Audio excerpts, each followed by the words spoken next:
when we look at our boy, the Strus is loose. Okay, he played last year some NBA games, so this is not a kid that has no experience. This is a kid that has experience, got a taste of the NBA.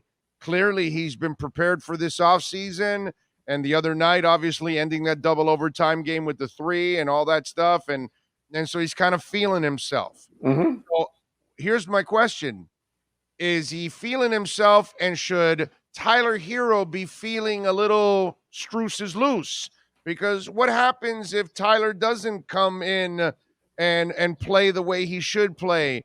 Could a Strus is loose get time or take some time away from Tyler because they need that score from the edges? You know, it's interesting, I've gotten a lot of the similar sort of comments and questioning regarding Kendrick Nunn in the previous 2 years. And Kendrick Nunn's been outperforming Tyler Hero, especially last year. Why isn't he getting the benefit of the doubt? Why isn't he coming back in free agency? Oh, and you know this from when you go and you scout, whether it's the Senior Bowl or go to the Combine also. A lot of sports scouting also is dependent on upside, ultimately where a player can be.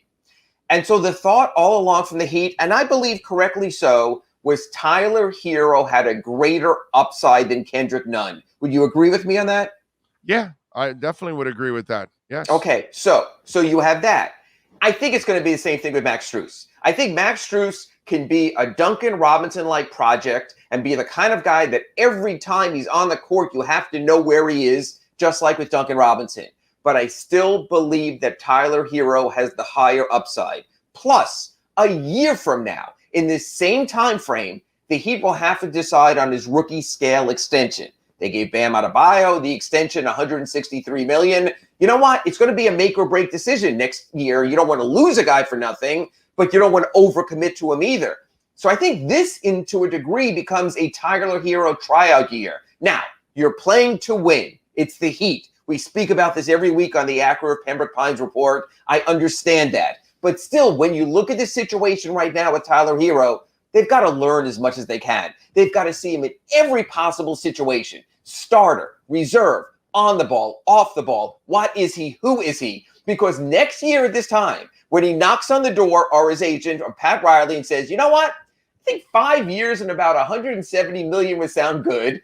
Pat Riley has to go, maybe you're right. Or he has to go, hell no. We saw the last few years. So I think that's part of it also. Part of this is you simply have to see who Tyler Hero is, what Tyler Hero is. He has to get his minutes. He has to get those opportunities. You're also looking in the long range, especially when at least you're without one of your upcoming first-round picks.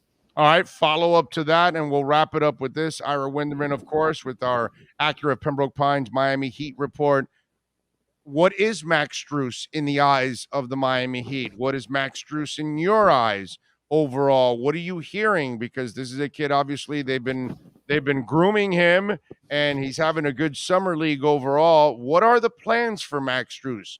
Do you expect him to earn time in the rotation? Because he has a skill set, and he's better at his skill set than most of the veterans that they have on this team. I'd rather have Max Strus shooting a three than Jimmy Butler, Lord knows that. So talk to me a little bit. What is the plans for Max Strus?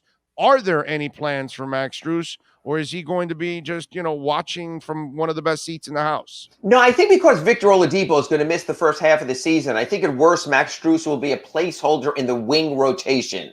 That when you look at Jimmy Butler and Duncan Robinson and Tyler Hero, those will be your mix and match wings at the start of the season. None really a point guard. None are a point guard like Kyle Lowry. So I think there is room for a fourth player in that mix. Optimally, that becomes Victor Oladipo. He becomes back to the player that he was with the Pacers, and you're glad that you took the 1 year and you pay him off down the road. So there will be an opportunity at the start of the season, especially with Eric Spoelstra, loves his small lineups anyway. I think Max gets a chance. I think this is the case. I spoke to Max at the end of the season. I asked him if he was going to play Summer League, and he said he wasn't sure. Remember, he's had 2 years in the league. He also had some time with the Chicago Bulls 2 years ago. I think by him making this commitment, by coming out here, some guys' Summer League can really matter, and I think that's the case with Max. So, I think he gets rotation minutes, not major minutes, that 8-10 minute role at the start of the season. And kind of, if he's hitting shots, he stays in. If not, you turn in a different direction. But yeah, he's played his way into it. He's merited that. And you do that until Victor Oladipo does or does not come back.